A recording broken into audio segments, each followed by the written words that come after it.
Hi there everybody, welcome to another video. On today's video I have this mini Cooper f56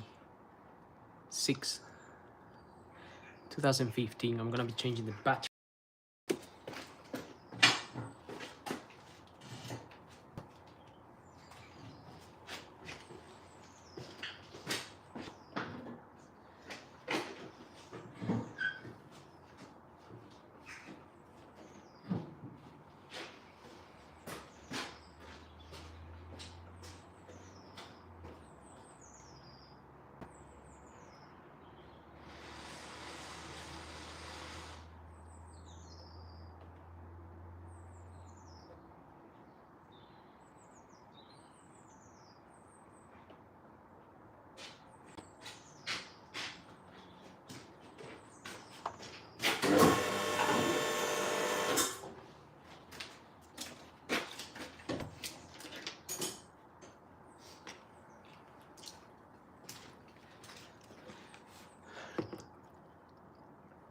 So today we're gonna be changing the battery.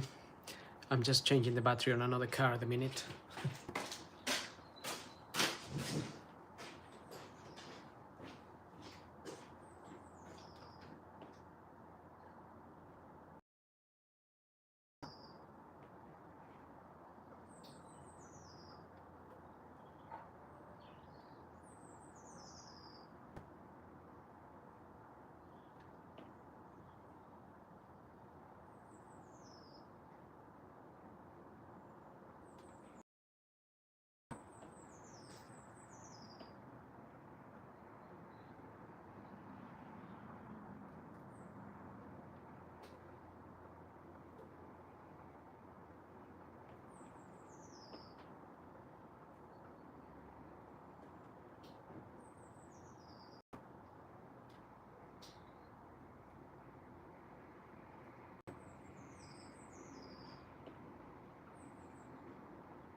Hello there. Today I'm going to be changing this battery. This is a Vata that I'm using AGM technology 70 amp battery. So just replacing the original on this mini here.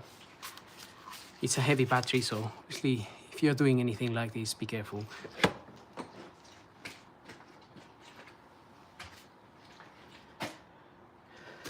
Be careful with your back. Right, I'm gonna start by removing this here, then the air filter cover and housing, and then we can get access to the battery here. I just removed the little cover that goes on top of this, but this is the best access to the battery.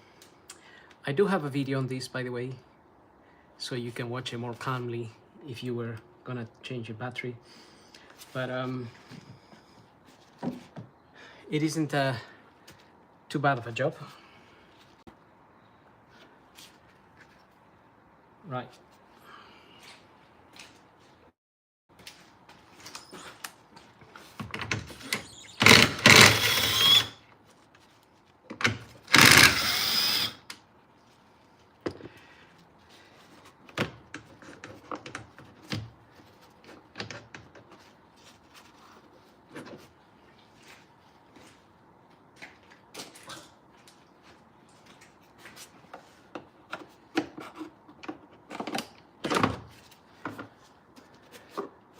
Comes out.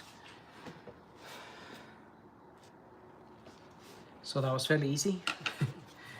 Then we're just going to remove this cable that is mounted here on the side.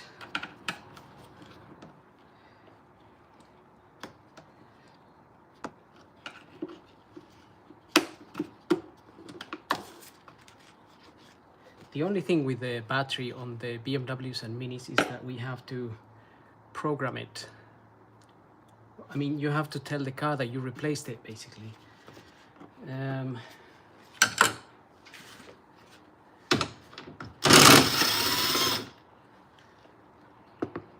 the reason we need to tell the car that you replaced it, well, have to tell the ECU, is because the alternator is charging the battery. The old battery will be getting maybe a higher charge, and if you put a new battery, it doesn't need as much charge. So that's why you have to tell the ECU that you've replaced the battery.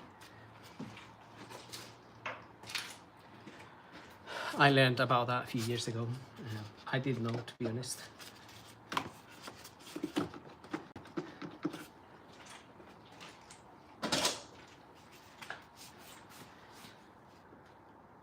But if the alternator is an intelligent alternator, then it should be able to measure the current of the new battery, right? Okay. That's where the air filter is. So now we have a lot of room here where our battery can slide out.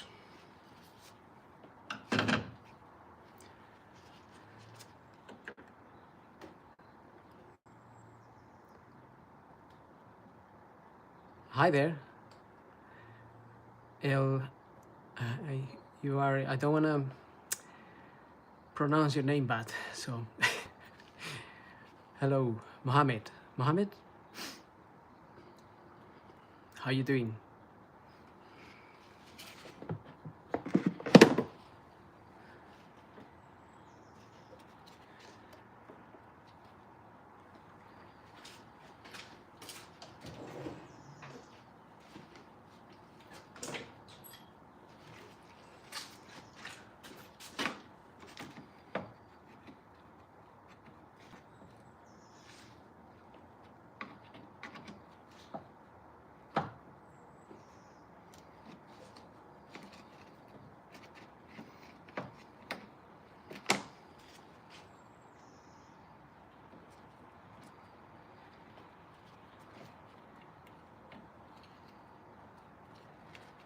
Right, now we have to remove this cover here.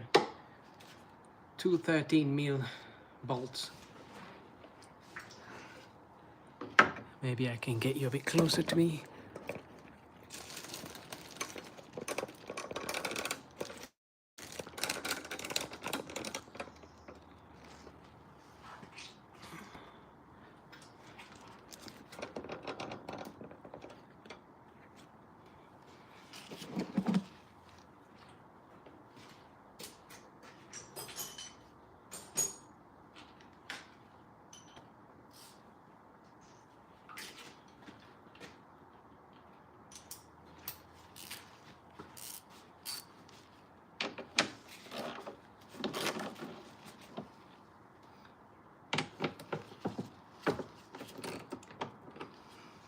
The other thing to remember, I guess, is that if you remove the battery, some of your settings may get reset.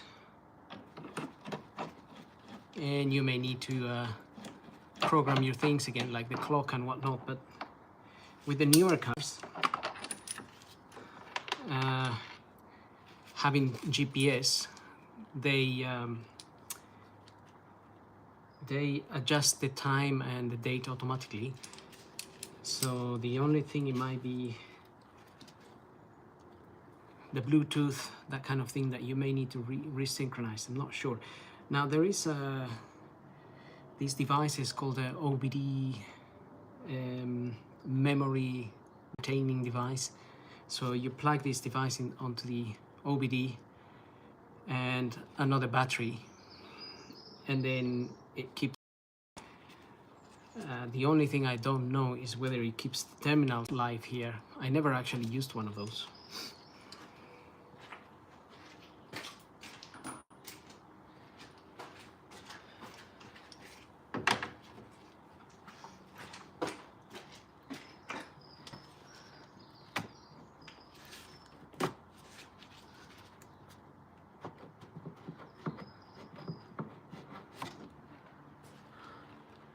That slides out.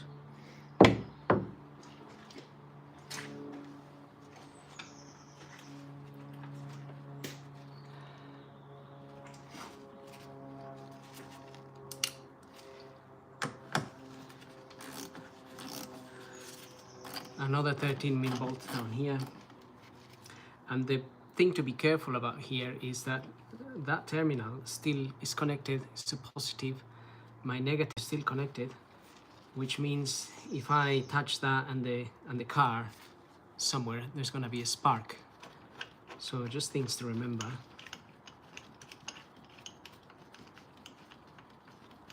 And sparks like that can cause ECU damage, so that's why it's a bit tragic. Not always. It's happened to me before, and I haven't damaged the ECU, but you never know. Right, I'm just gonna disconnect that breather.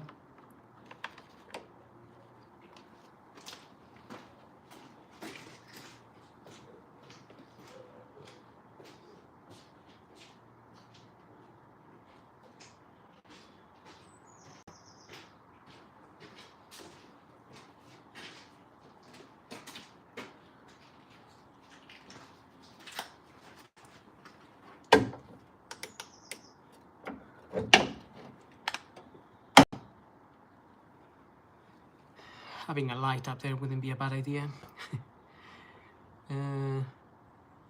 Right, so we disconnected the little breather.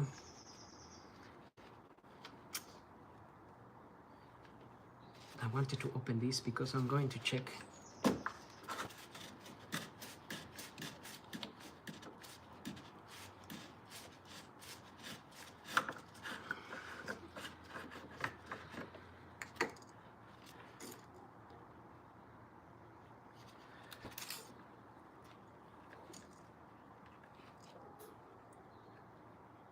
I want to check the coolant percentage on the car because I need to do a quick checkup as well of the car, top up some fluids and whatnot. Right, let's just concentrate on the battery. Just close that temporarily.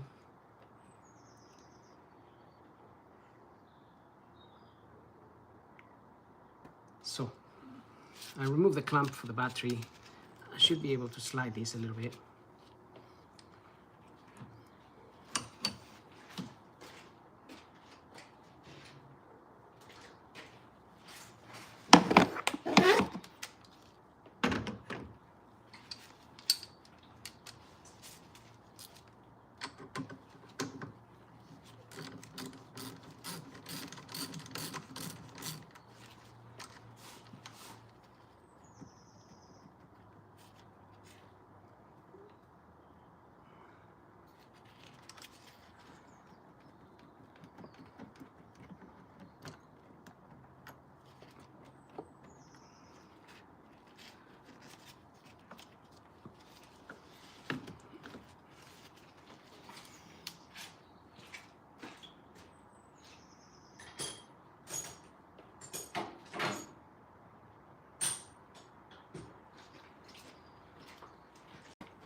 Right.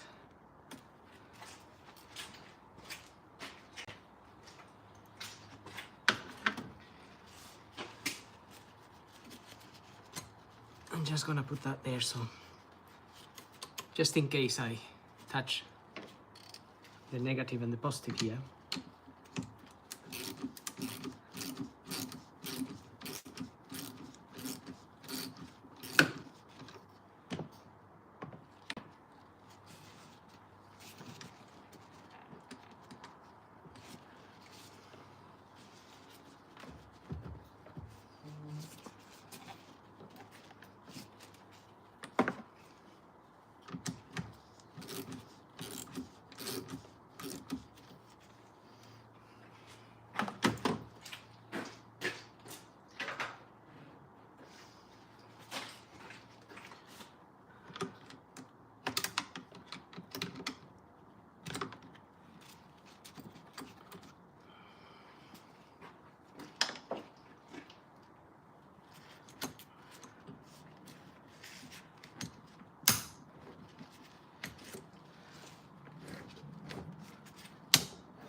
And that's how the battery slides out. So it's not really a long job, it's just like a 10-minute thing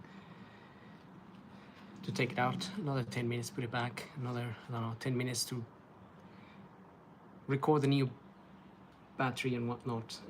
So you could obviously go with what you already have, 70 amp battery, AGM, it has to be AGM for the newer cars, start stop technology kind of thing.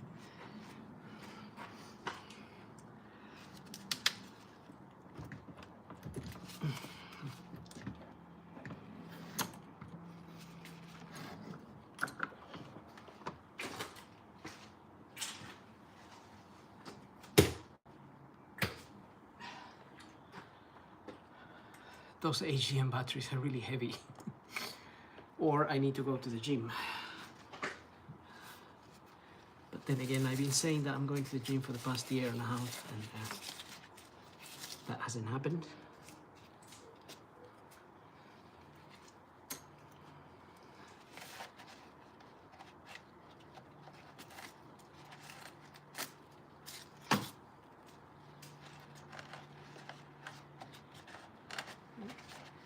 Just clean the area a little bit.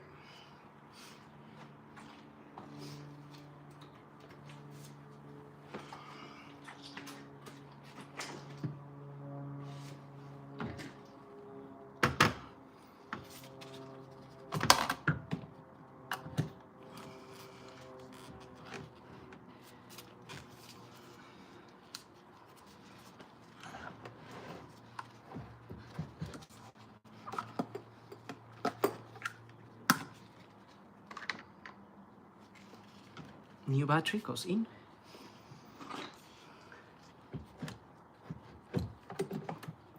The Varta silver batteries are a little bit expensive.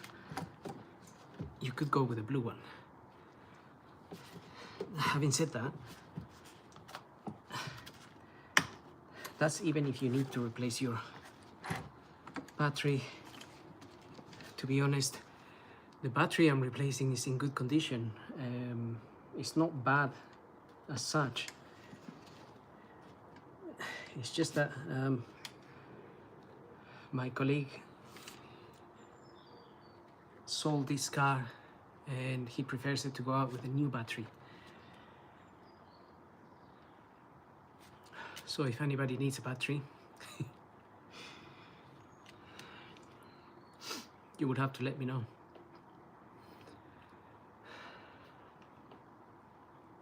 You could drop me a message and say, hey, I need a battery, and then we can work something out. Right, just want to make sure this terminal is sitting in properly.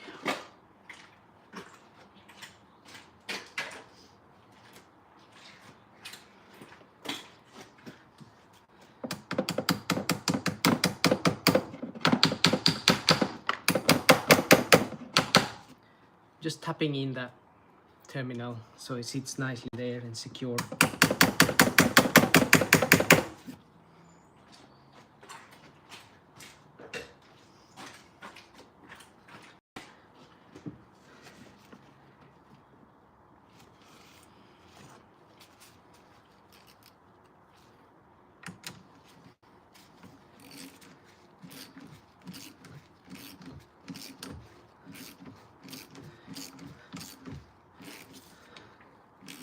At the moment, it doesn't matter if this touches that because the positive here is not connected to that.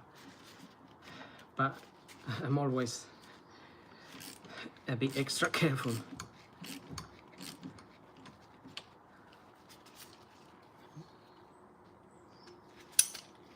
Okay, my terminal is nice and secure. Push the battery in. I can remove this cover.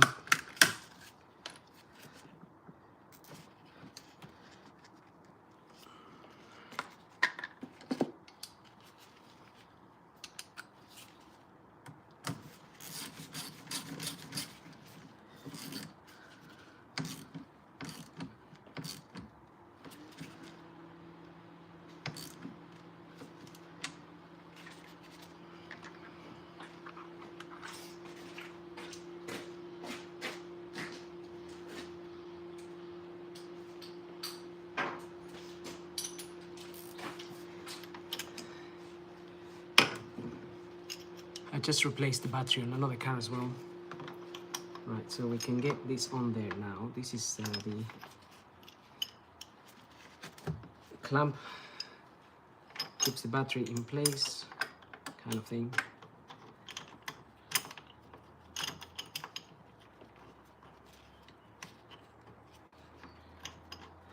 And let's not forget that, the little breather.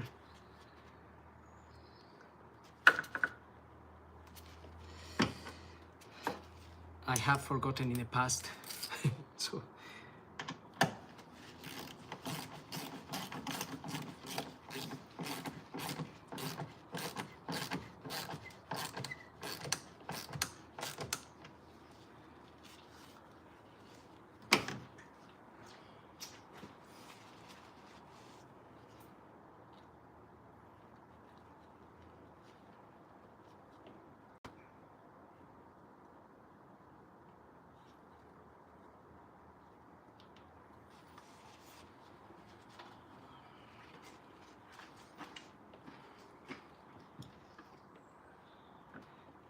now putting this cover back on is a bit tricky sometimes.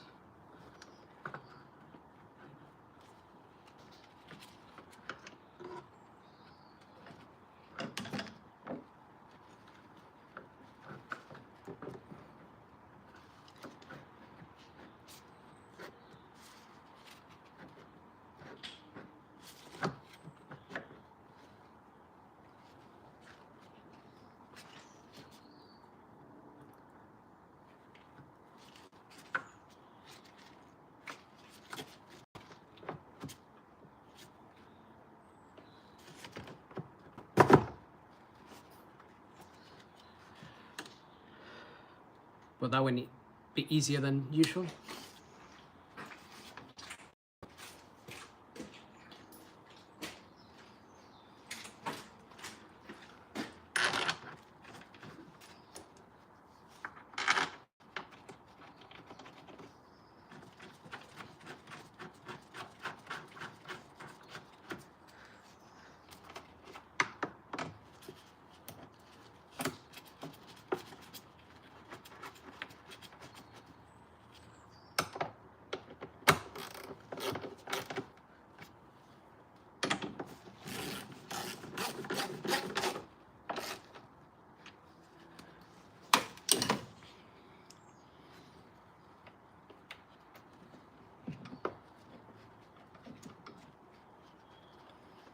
All right, that's going in without dramas.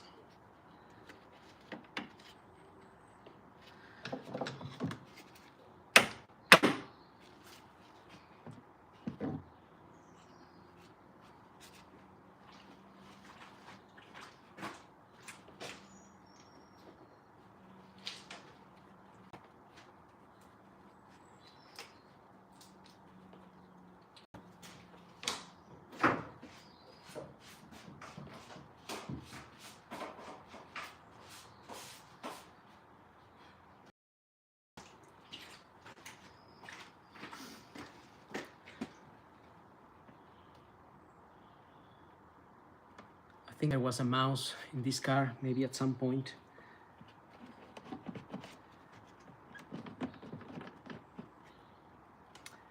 Now this cover has to go sort of under here.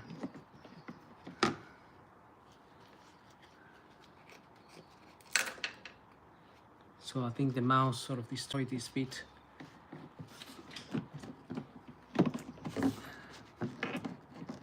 But that often happens if the cars are not being used.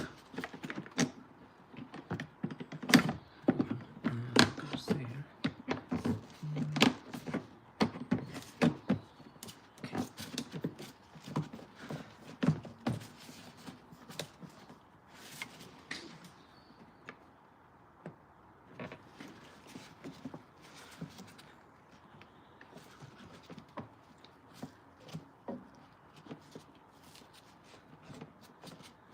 Something is not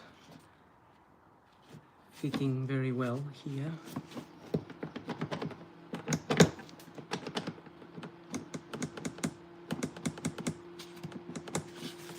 So I may have to double check that.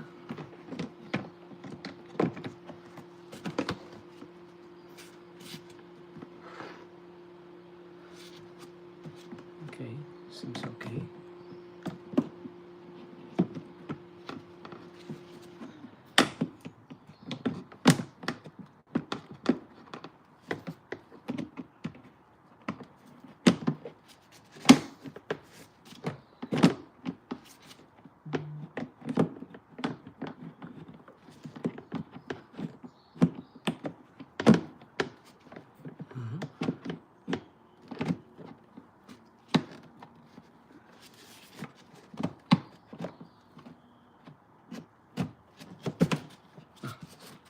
Okay, now it's sitting nicely.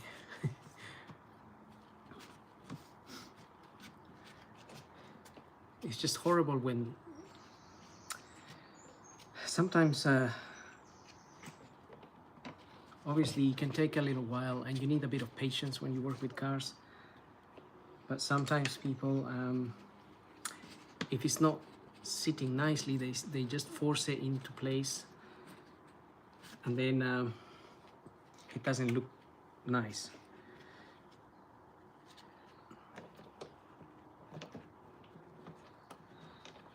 But it can easily happen, obviously, especially if you don't work with cars. Obviously, if you're just doing your car, maybe you try to do it once in a millennium, and then it's a bit difficult. This here is the positive for if you jump start your cars. If your battery went potty, this is where you put the positive, and the negative goes here. By the way, negative, positive, and that's how you can jump start your car.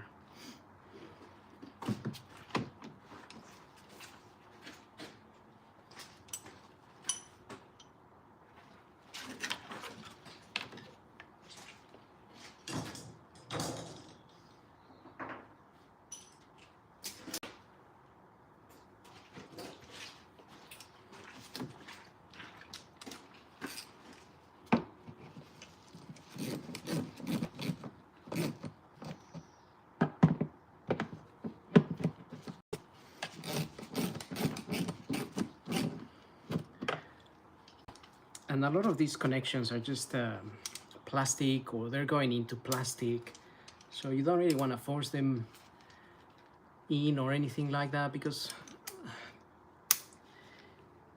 like that 8mm screw there is going into a little bit of plastic. So what happens is if I over tighten it, then I damage the plastic and it's no longer going to be secure. So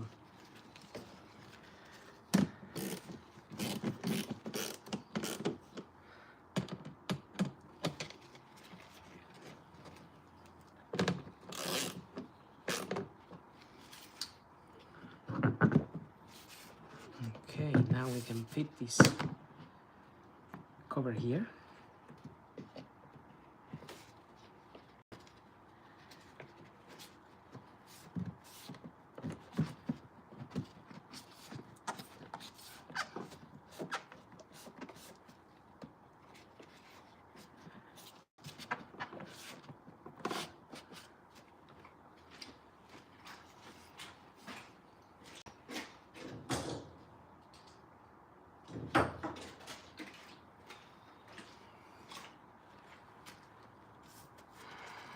Right.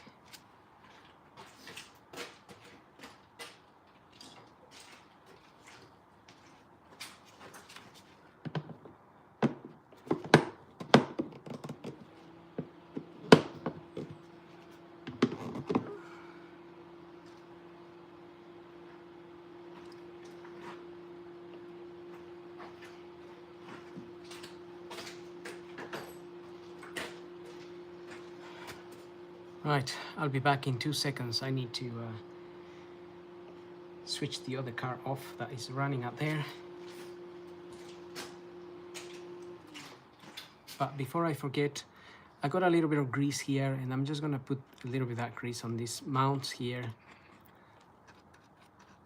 These plastic mounts, they sit, well, that's the mount for the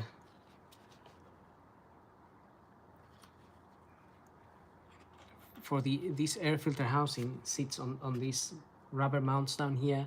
So putting a little bit of grease on them, it just makes it smooth.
Right, I'm back.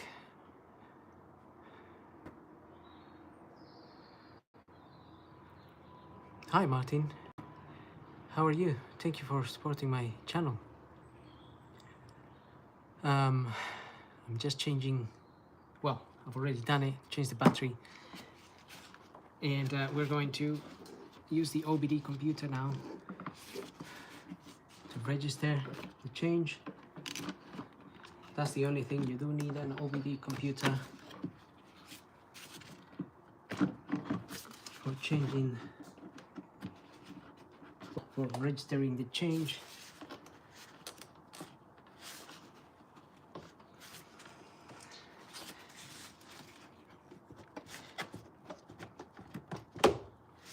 Okay, we want that to sit properly there.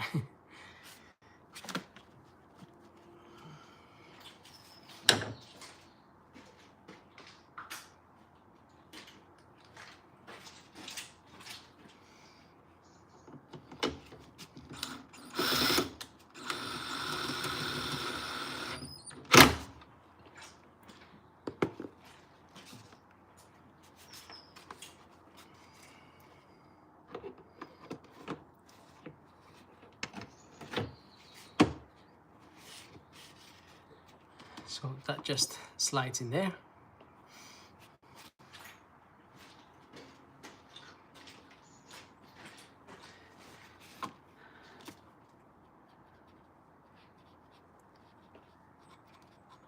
And again, I'm just putting a little bit of grease where this rubber mount goes in on the side.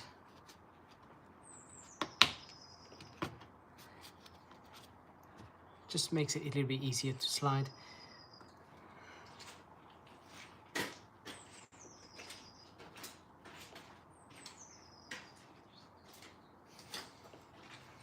Just using some multi-purpose grease.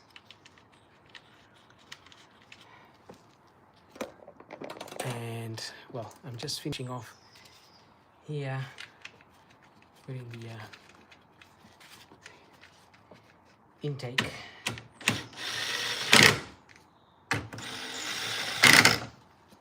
But something that is easy to forget is to tighten this little clamp here.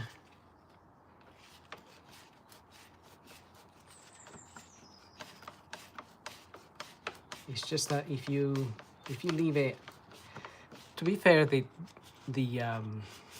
it's a tight seal here, but if for any reason any air, if you didn't close this and any air goes in through the side here, then it's not being measured by the airflow meter, so then you might get an engine light and saying that the mixture is too lean or too rich, or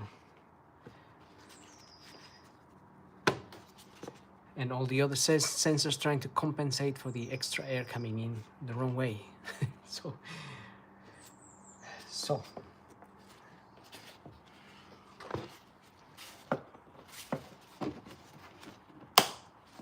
okay, and that little clip, it's on.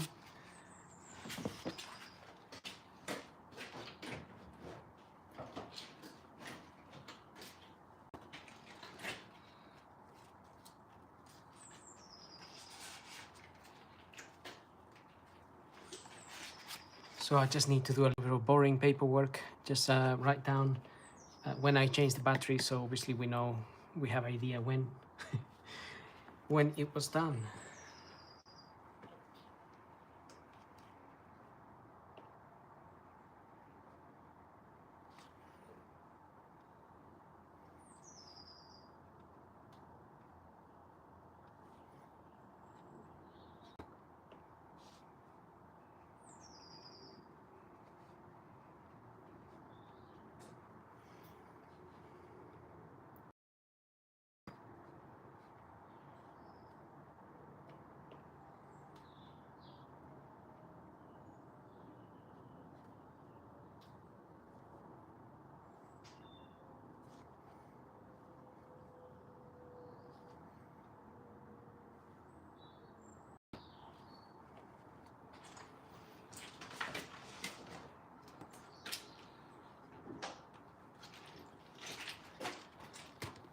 Also, I'm going to check the percentage of antifreeze. This is a cool gadget to have. Well, there are other makes and you might find slightly cheaper ones. I guess they all do the same job anyway, but this is the one I use, the Worth one.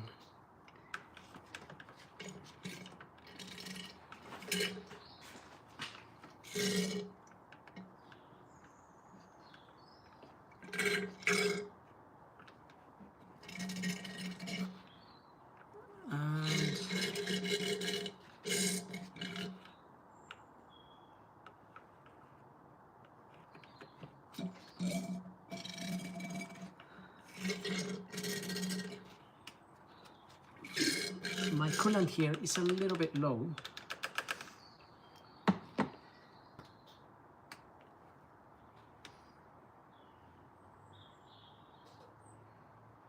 Which is why I can't quite suck any coolant, but I'm gonna top it up a little bit. Got some of that green coolant here.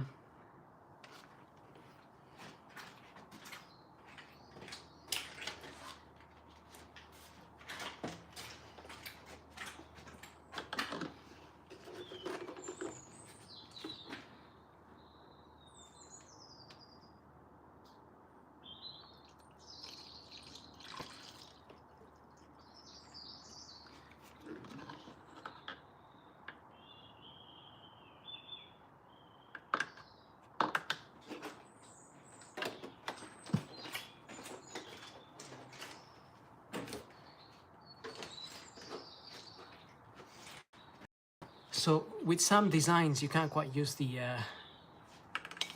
well, you can, but obviously at the moment.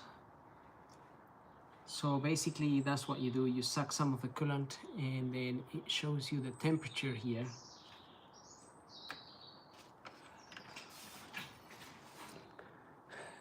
So it says minus 30. That means minus 30 means the temperature will have to be minus 30 for this liquid to freeze. So our engine is safe basically, because hopefully in the UK we're not gonna get those kind of temperatures. But if you were living in the North Pole, you want that to be minus 60 or something.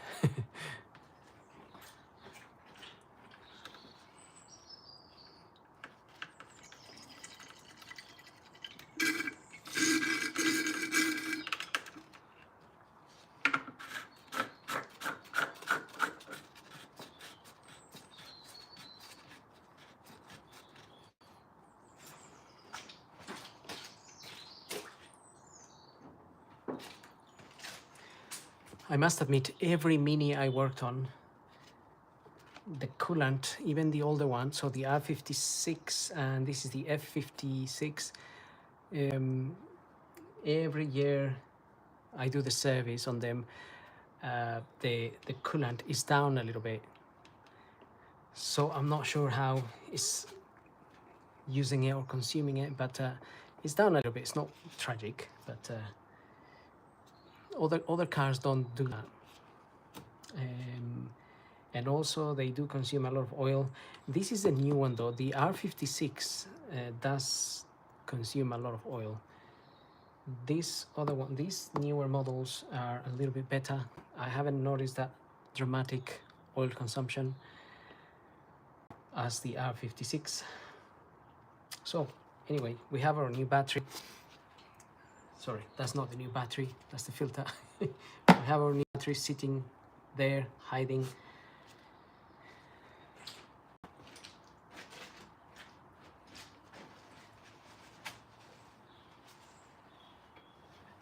And I'm gonna take the old battery back to the room. And as I said, the old battery still in good condition. So if anybody needs a battery, let me know. But you would have to come and get it. Okay.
Right, I went to leave the battery over there.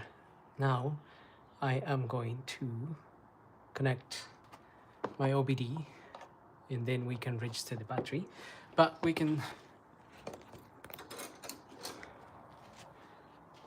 go to the car and I'll show you that the car is still working in case you're doubtful.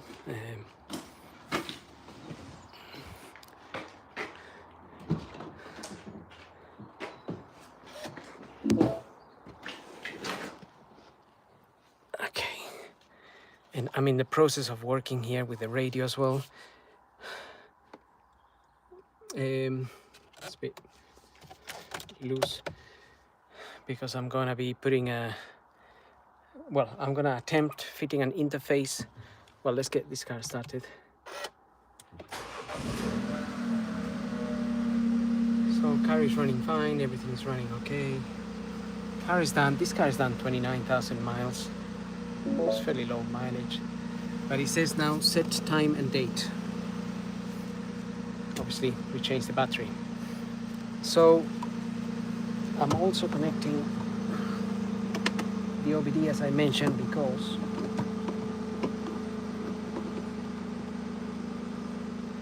because we want to register the new battery. So I am using this launch machine. This is a Launch X431 Pro.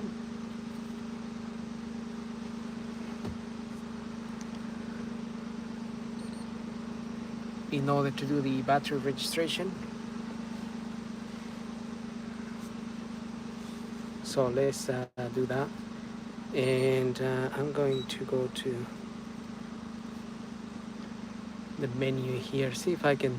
Technically the time and date usually sets itself, but that depends if you have it on auto set. Let's see.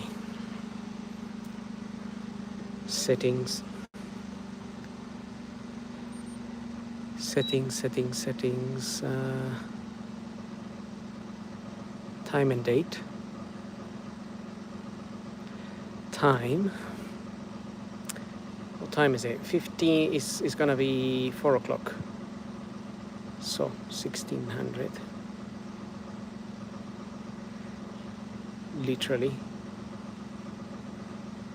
That is set. And today is the 11th of February, so that is already set. All by itself. And we can come out of that menu, so that is done, and then obviously you would have to do your connections and whatnot, Bluetooth and stuff. I also need to check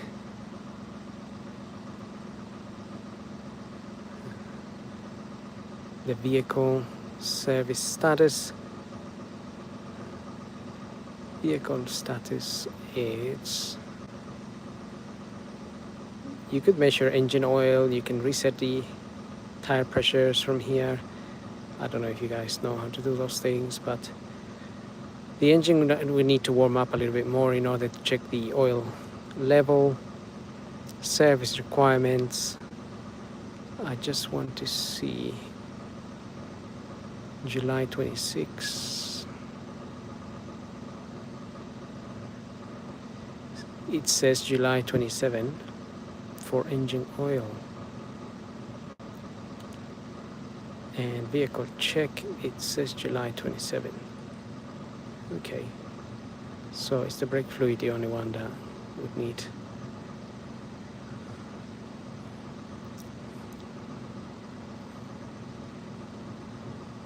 Right, let's do the battery registration. Okay, ignition. Turn off the ignition.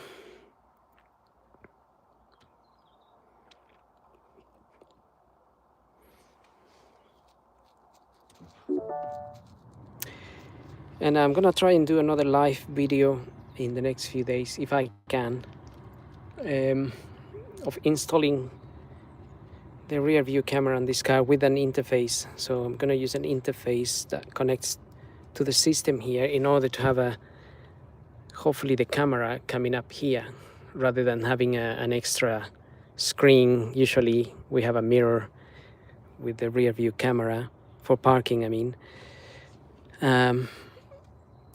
So I'm waiting for the interface to come and see if it's one that works. So I'm gonna do a smart detection first, clear fault codes, whatever fault codes, if there's any, and then do the battery registration. Okay, what is that there?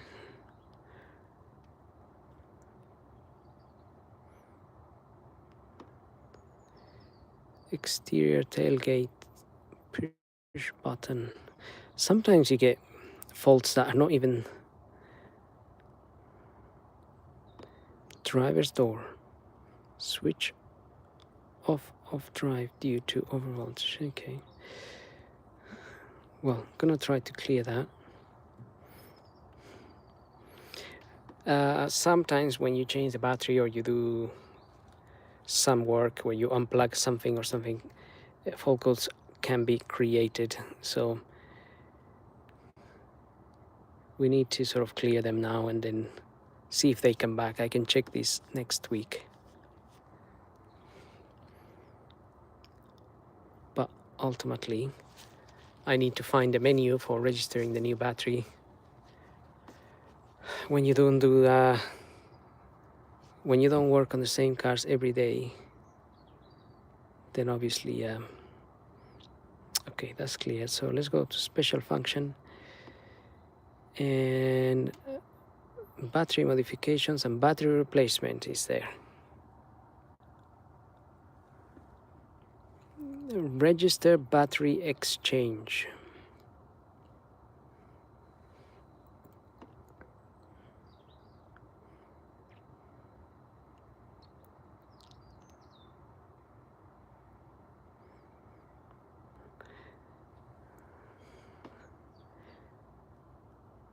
So F2, register battery exchange.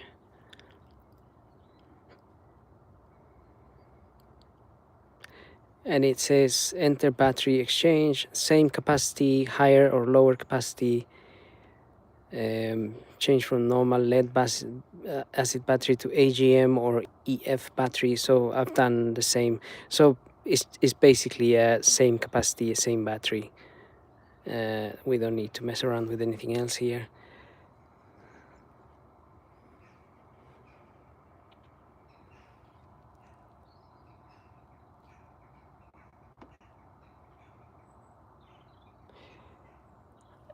And the battery exchange was successfully registered.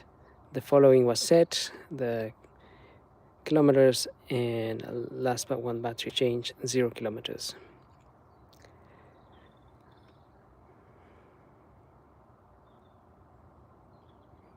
Okay, continue, and we are done. So it's fairly easy and simple, but I mean, if you change the battery yourself and you haven't got one of these, if you know that your local garage, perhaps they can do it for you.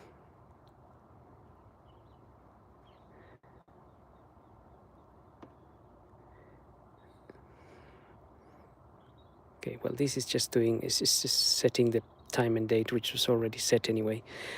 Okay, that's done. So happy days. Now I'm gonna come out of here, and what I want to do is I want to do a smart detection again.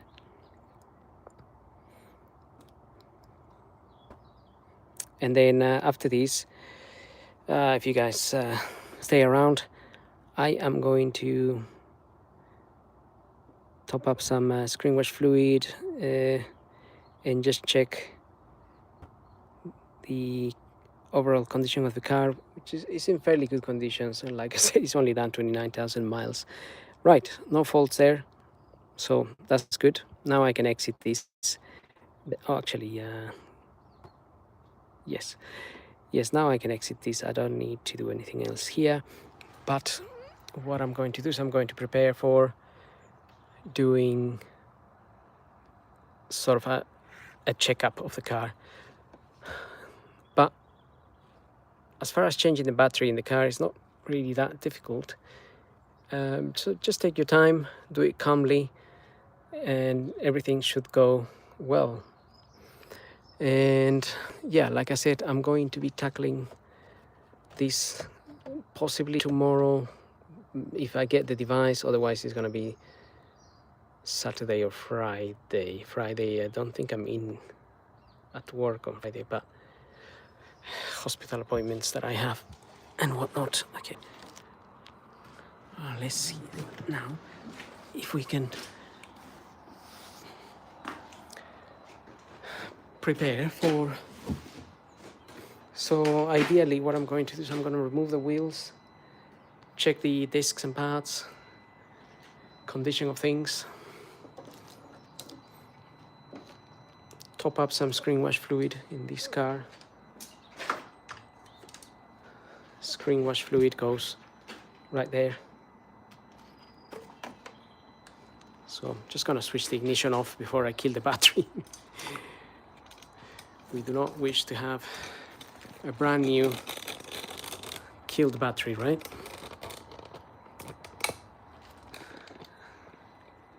I need a new device also that holds the camera. Right, I'll be back.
Right, so I'm gonna put some screen wash fluid. Actually, I needed to get the mileage.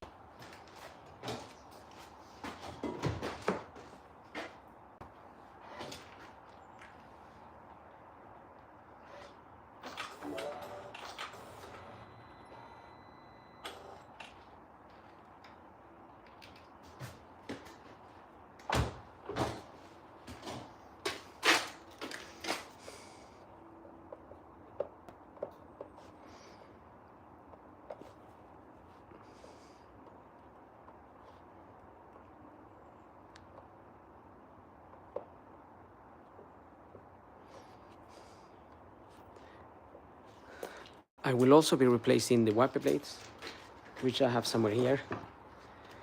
So if you want to know how to replace the wiper blades on Mini, stay tuned. Having said that, I already have a video on how to replace the wiper blades. So if you subscribe and like, it will be great. But also you can already go and have a look at the video. These wiper blades. So these are the front Bosch AR142S. I hope they are the correct ones. It looks like they are. So there's so many different wiper blades that they all work differently, and you have to sort of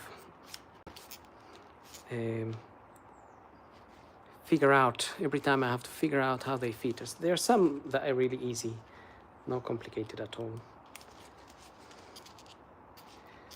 but some can be a little bit more. Right, so that one opens up like this.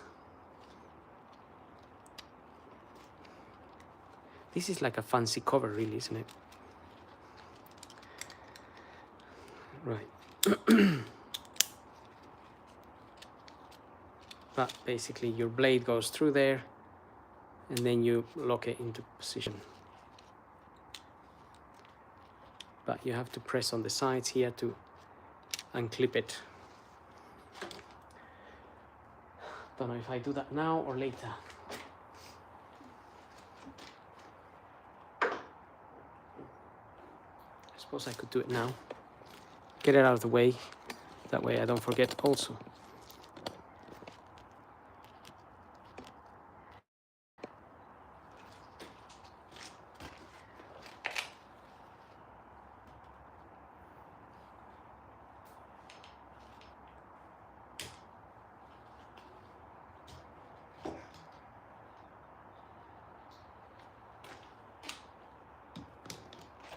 And I'm just holding that because if it swings back, it will crack the windscreen, and don't ask me how I know.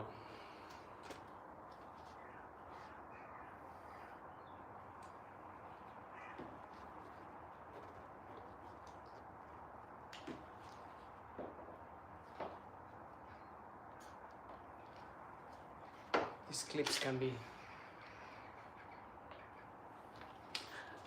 I just don't trust that arm. Okay.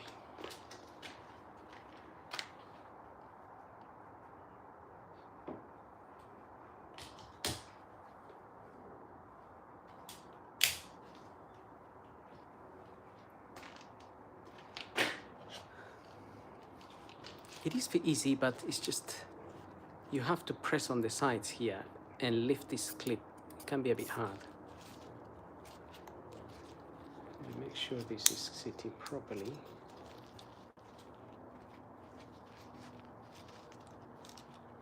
Right, I'm just gonna do the other side.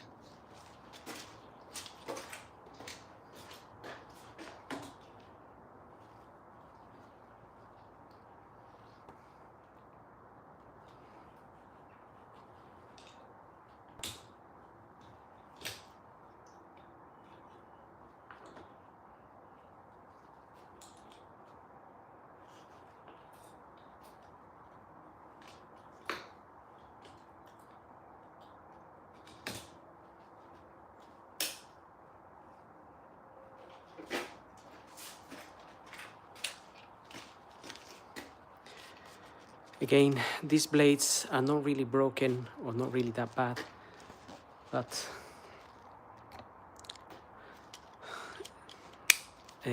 my colleague wants the car to go out in as good condition as possible that we can have it, obviously without overspending either, but some new wiper blades, a new battery can help.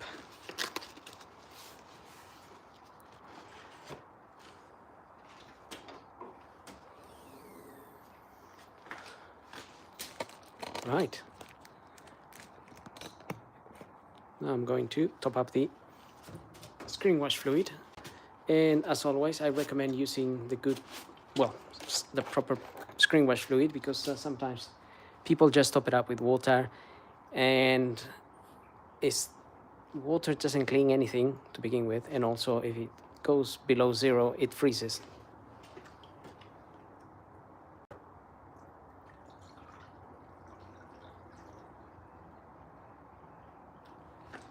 Right, that tank was fairly full.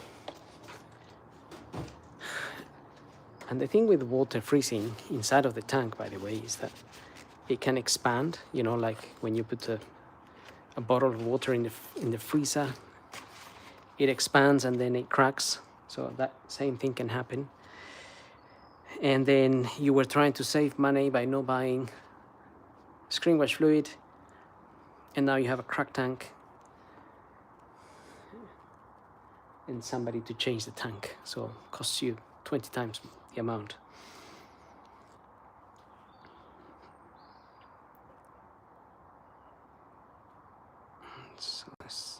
very small amount I topped up.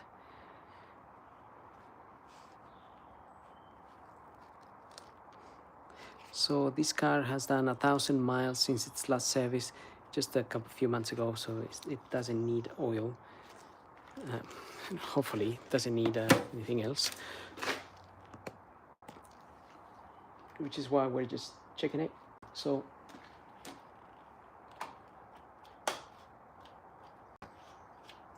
the oil level, the only way we can check it is via the computer, so I'll have to warm up the car a bit later. I've checked the coolant already, and now I'm gonna get the car up. I'm gonna remove the wheels, and we can check the depth of the tires. Also, we can top up some air on the tires. And when you top up air on your tires, by the way, you need to reset the computer, because the computer needs to know the new measurement on your tires. Otherwise, it could flag a light, a warning lamp saying basically one of the tires it's got too much air or not enough air or whatever. Right, I'm using this little gauge as well, sort of to measure the, roughly, not perfectly, but roughly to measure the how many millimeters each tire has and see if it's a good tire or not. I got tools everywhere. I need to tidy up a little bit. Otherwise I end up losing things. Not a good idea, right? Have to be a bit more organized, basically. Okay, let's get the car up.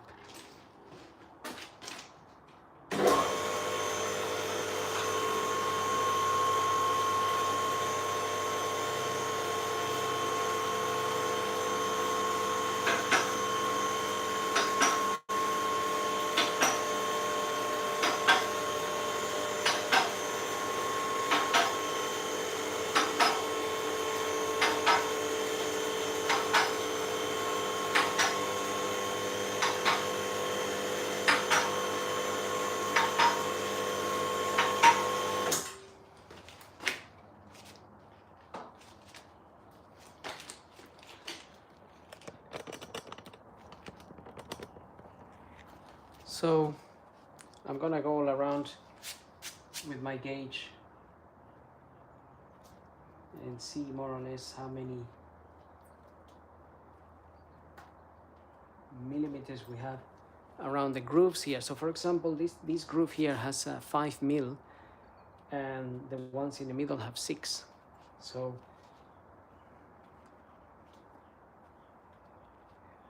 we just get an idea of the condition of the tire. It's in good condition. Also, obviously, we have a look here, make sure there's no cuts or any cracking, that kind of thing, because tires get old as well. But these tires were replaced not long ago as well, so but saying that, they can still get damaged. And if you feel your tire wall like this, by the way, sometimes you can feel little bumps like the one I have in my head, and those little bumps are like how can I describe it, like a hernia where it's a weak spot, and you would definitely need to change your tire if you had a bump on it. And the same inside, so you could rotate your wheel and feel it inside. Just make sure there's no obvious bumps, and happy days. Although they would normally check that at the MOT station anyway, but you know, you can never be too careful. I mean, we're all human anyway. Even the MOT guy can miss something, so it's nothing wrong with that. Obviously, it just happens. Everything happens in this life. Right, I'm gonna go around and do the same.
So the reason I remove the wheels is to make sure they're not stuck. Because when they're sitting there for a long time, if you haven't removed them, they can be really stuck. And a couple of those were. And the issue with that is that if you get a puncture and you're in the motorway and these are stuck or the wheel's stuck to the hub, it's really hard to get it out sometimes. So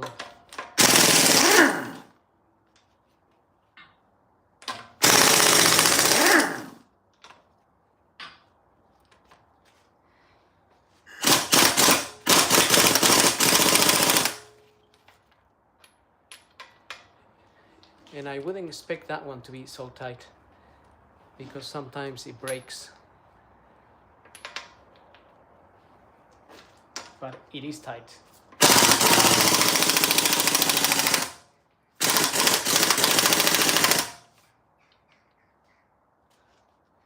Funny enough, so I may have to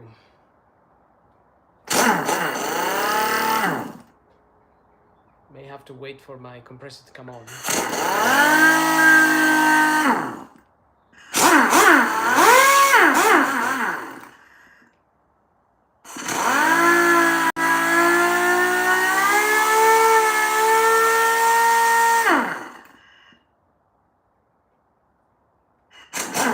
Sometimes my compressor gets a little bit weak.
Right, compressor is on now. I'm gonna wait a few seconds to charge, and then I should be able to hopefully remove that. Otherwise I have to, I'll lower the car and we'll have to crack that one open. But this is what I mean, some can be so tight because they haven't been removed for a long time.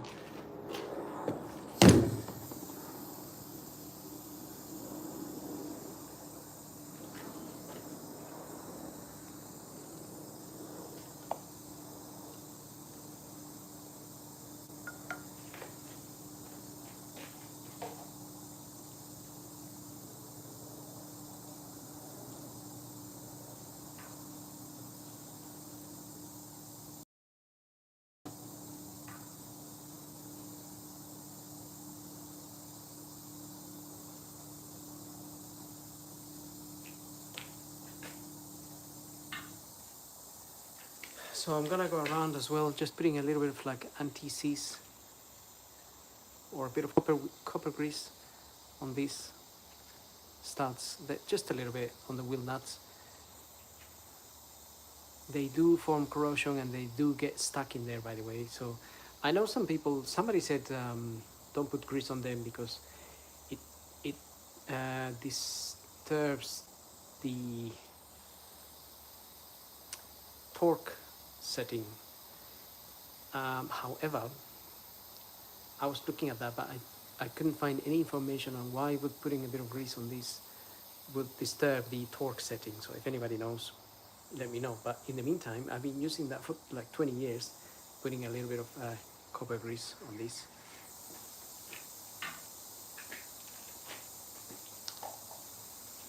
And I never really had an issue.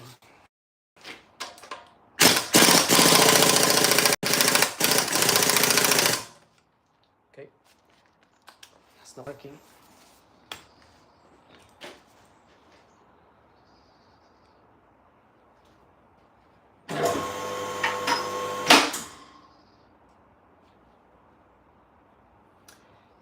I had my colleague, I would ask him to jump in the car, climb up the ramp, jump in the car, press the brake.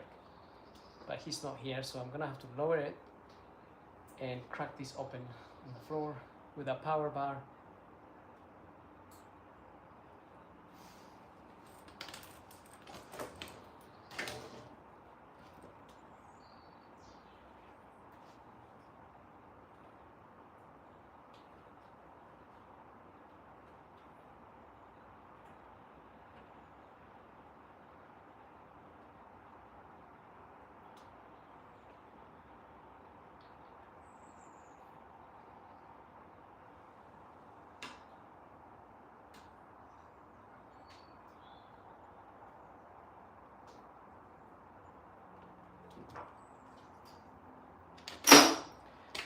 So that's what happens when people change their tires,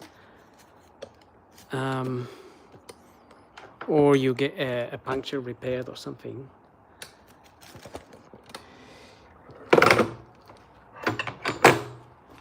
If the tires get over tightened, sorry, if the wheels,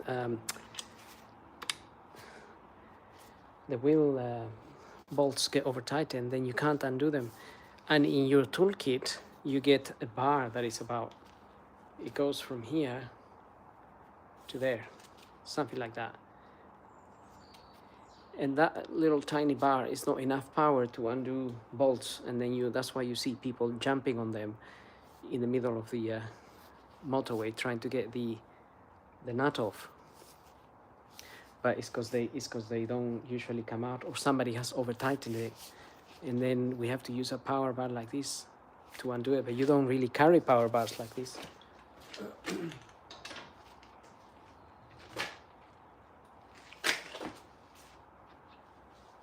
Okay, that's now loose.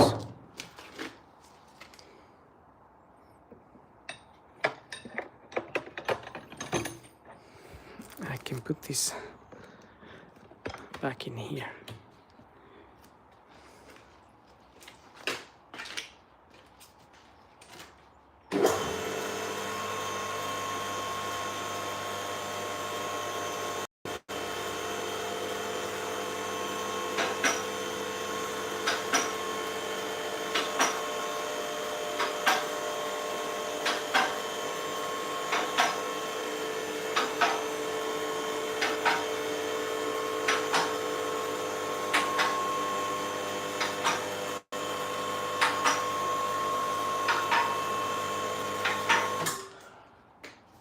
So that's nice and loose now, but the wheel is stuck to the hub, so I'm just going to give it a bit of a push from behind.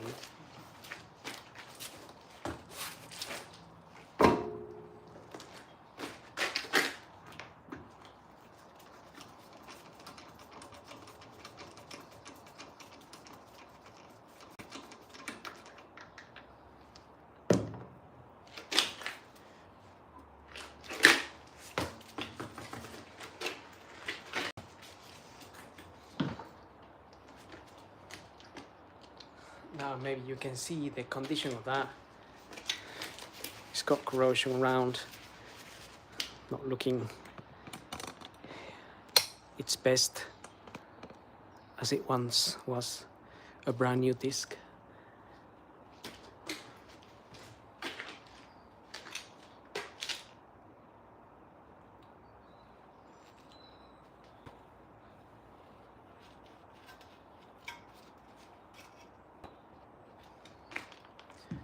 So those discs are not fantastic, but they still have life in them. And I have seen the ones at the back have also quite a bit of corrosion. So all I'm gonna do is wire brush it a little bit so it's a bit cleaner when we fit the wheel back.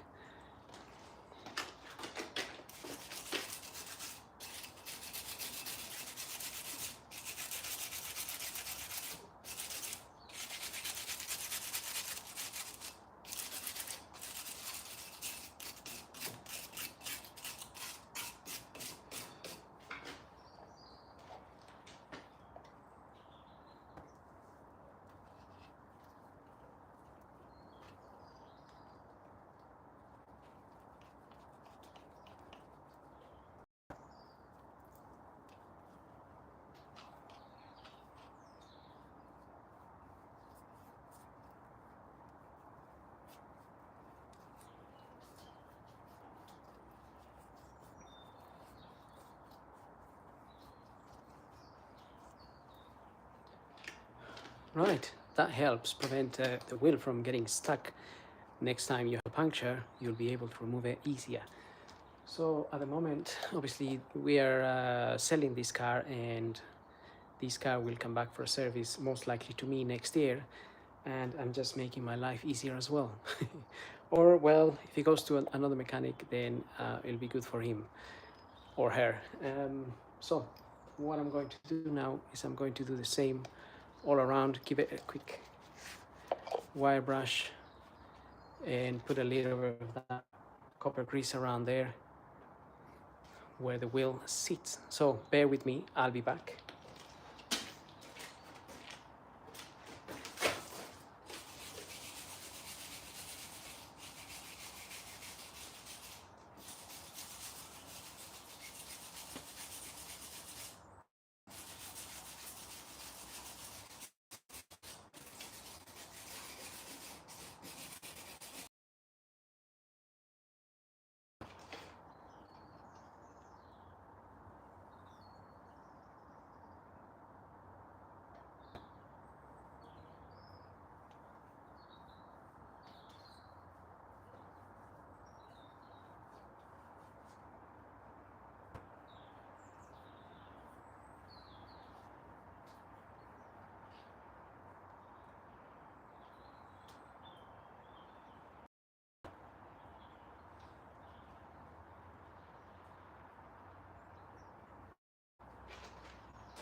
Right, everything is nicely done.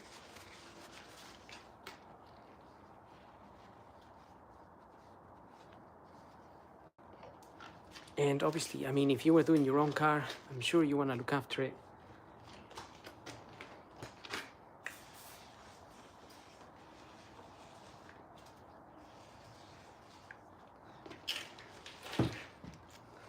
So you can take your time, do it even nicer, better than me. Right, let's go back now. So I've got the copper grease around there, and I also covered, there is a screw here, by the way. It's a screw that holds the disc. Well, it's just a positioning screw. It doesn't really hold it in place. But that positioning screw, if it gets really corroded, it's really hard to remove when you have to change the discs. Sometimes you have to drill it out and whatnot. So I always add extra grease around that screw, so it preventing any water from going in it and making anybody's life that change these discs in the future easier.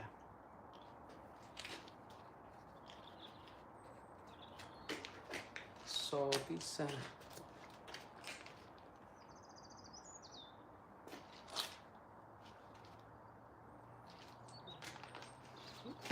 those pads are good. They still have a lot of life in them. The discs are not the greatest.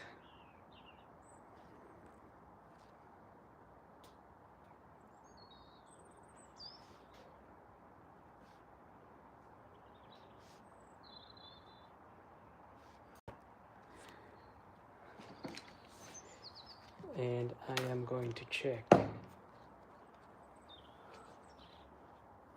the back discs and pads as well.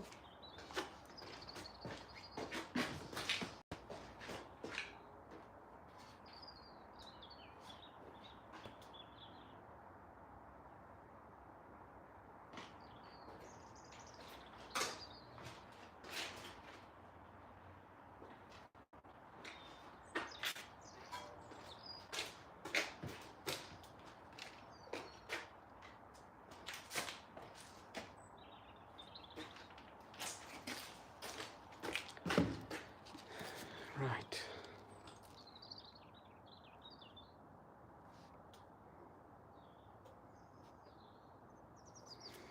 The back pads are good as well. The discs are okay. Again, not the... They have a bit of corrosion, but it's not terrible. They're very much good for purpose.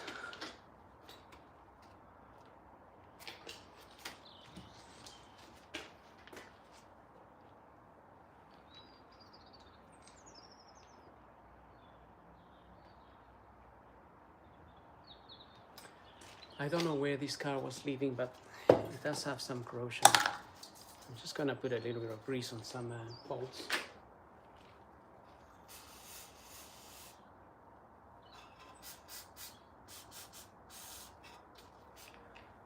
Especially the anti-roll bar links, if you know what they are.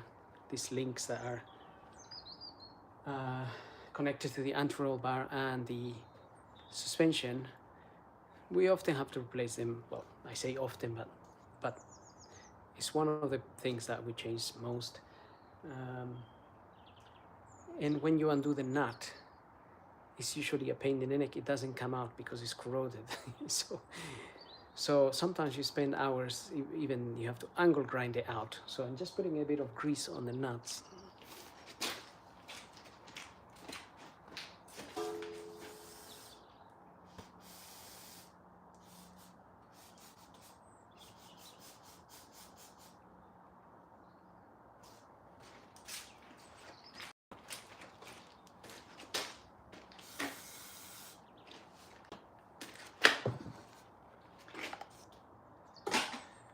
So subconsciously, if it's not myself thanking myself for doing that, for the future, it's gonna be someone else.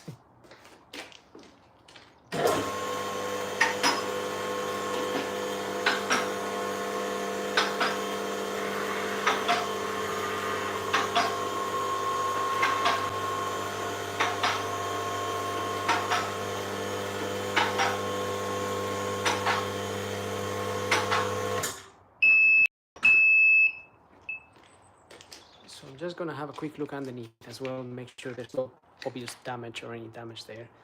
The coil springs are as well, and the roads in London are so disastrous lately. They have potholes everywhere, and there is temporary traffic road lights absolutely everywhere, and I don't think they're fixing the roads. I think they're doing something else. I have no idea what they do, but I never see anyone doing anything. But I'm sure they're doing something, or they have a way in which they work. Unfortunately, you have like temporary traffic lights every other block or something, so it's very strange how that works. Anyway.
So in a minute, if you didn't know, I'm gonna show you where the spare wheel is hiding.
So let me quickly show you where the spare wheel is, in case you didn't know. This is a mini f56, the 3-door, 2015, and basically, and I don't think they ever put air in it, because I found it with only 10 psi of air. So again, imagine you have a flat tire, and you put your spare wheel, and it's also flat, because no one bothered to check it. It's right here. So this is the exhaust. This is the back of the car. Exhaust. And this here is where the wheel is, and this is where you can top up some air, or just make sure the air it's got some air. Basically, this had 10 ps. Like most tires will have 32 psi, so this had 10, and usually this one has 60 psi. It's one of those space saver things. It's up there.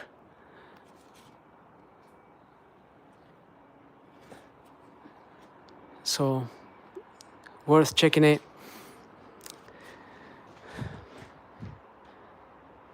Anyway, this is the back, and we can get back to putting the wheels back on now.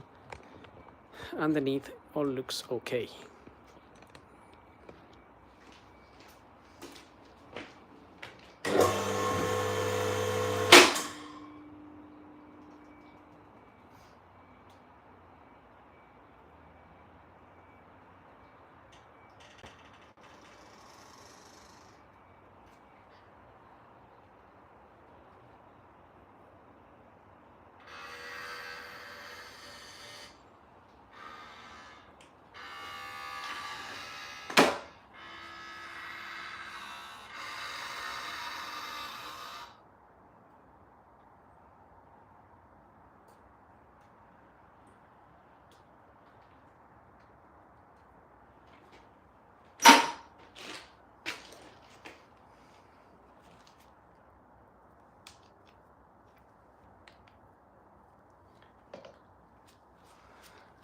So also the how much tire pressure do you put on your tires? So that is written in a label somewhere.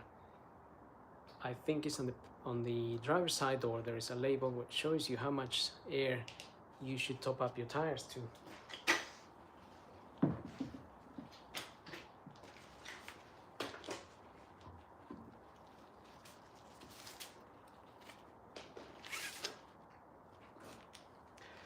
I use my belly and all my body to hold the wheel.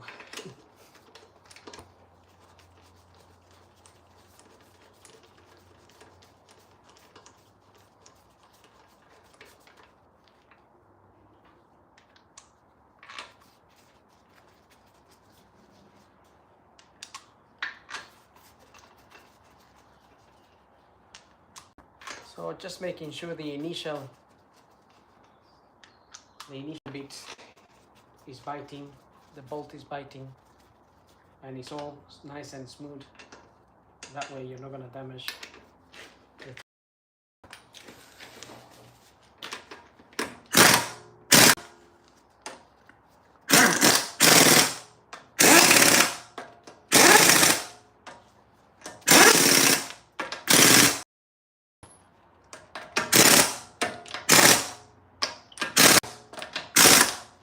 My gun is not set to a lot of pressure, so it doesn't tighten the bolts. Anyway, I'm gonna put the other 3 wheels back on.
Right, let's find where you can find the tire pressure that you put in your car on your tires. So it's a good idea to have a look at check out the size of your tire. It's written somewhere on the wall here. Let me just switch this camera actually. So in here it says 195/55 R16. So once you know that, we can go to the it's the same for the back wheel, by the way, but in some cars the back is slightly wider than the front, but we can confirm that this is the same 195/55 R16. And if you open the door here and you look in here, there's that label there. It shows you how much air to put. It says, well, if you look at the tire, 195, it's not in this range, but it is here, 195/55 R16. And then he says, well, you have actually two of those, one that is a H and one is a W. This one is, I think I saw it.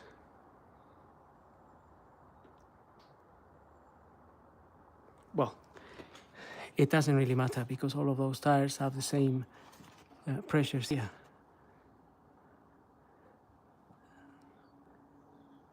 And what it says here, basically, that's the front there and that's the back.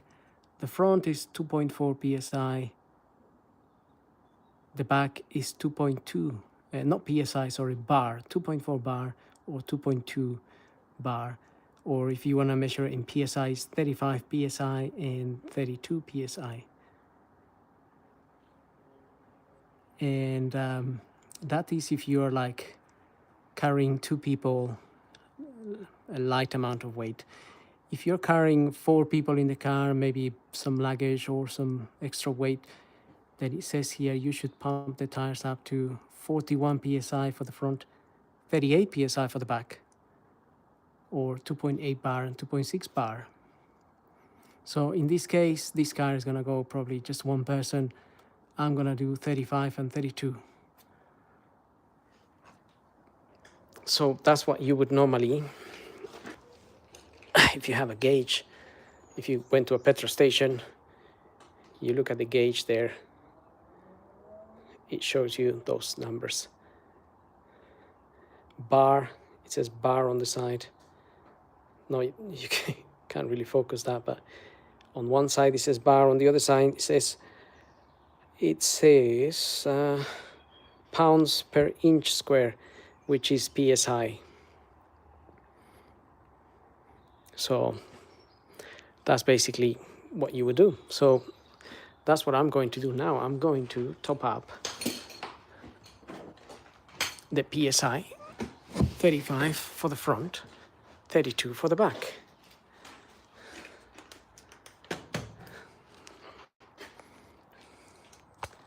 Once we have the correct pressures, I'm going to lower the car and we can reset the tire monitor, the TPMS, that measures your tire pressures.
So far all these are good. Somebody topped them up to the proper pressure, except the spare wheel.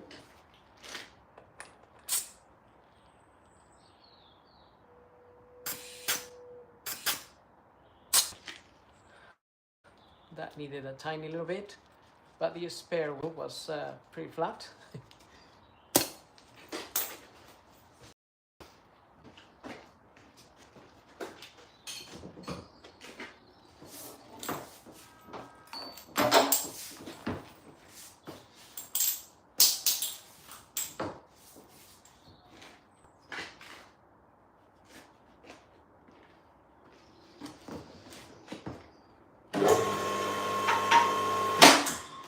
Well, let's lower the car now. By the way, don't forget to subscribe or give me a like. I can bring you a lot more tips. And I will be back maybe on a live tomorrow. I'm going to be adding a reverse camera to this car, and we'll see how that works. To be honest, it's the first time I'll be doing one, so it's a bit of an experiment, but you can save money on my experiment. If it works, then obviously if you wanted to fit a reverse parking camera, it could work and it could save you money.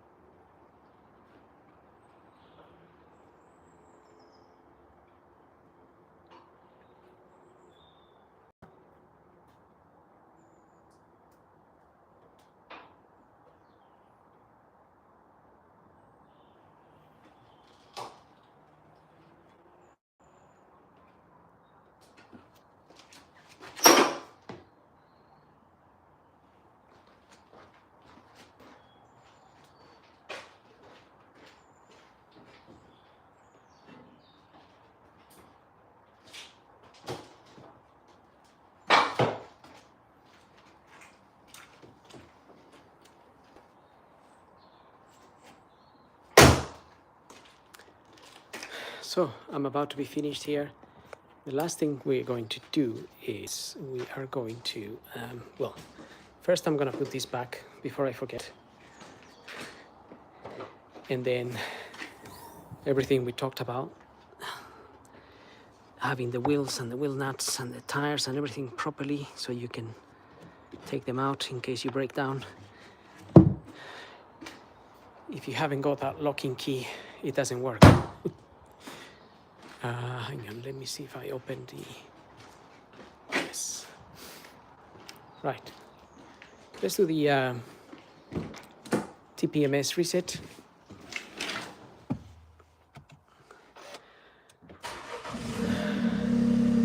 So if you get your car going, let me just change the camera. And you go to that menu there, vehicle status. And you go to reset. It says perform reset, and then you press perform reset. And it will, now it's all reading 0. So you're gonna drive the car, and those are going to measure the new tire pressures that you have, and then it's gonna start monitoring from that point. If you don't do the reset, it's going to have all the values, and that can then cause a warning lamp to come on. So at the moment it's not going to do anything because I'm not driving the car and I can't really drive it right now as I've got another car outside, but obviously tomorrow I'll be driving it, and then that will be fine. And then if you needed to measure the oil level in this car, it's that one there, engine oil level. If you click on that, the only problem is that at the moment, sorry, if you wanted to measure the engine oil level, you go there, but it won't allow you to do it unless the car is warm enough. so I would have to wait. I just started it, so it'll take a while to get warm up, and then you would start the measurement and it will tell you your oil level. But having said that, I hope everybody enjoyed the video. If you don't forget to follow me or give me a like for more tips, and we'll come back hopefully very soon to another live video, most likely on this car again, but I do lots of videos on all different cars. And having said that, if you do subscribe, you might find your car in one of my videos. Most likely I do lots of videos. So yeah, thank you for watching, and we'll see you everybody on the next video, and hope you everybody stay well, keep warm. It's getting cold, it's getting dark, and I need a coffee now. So bye bye.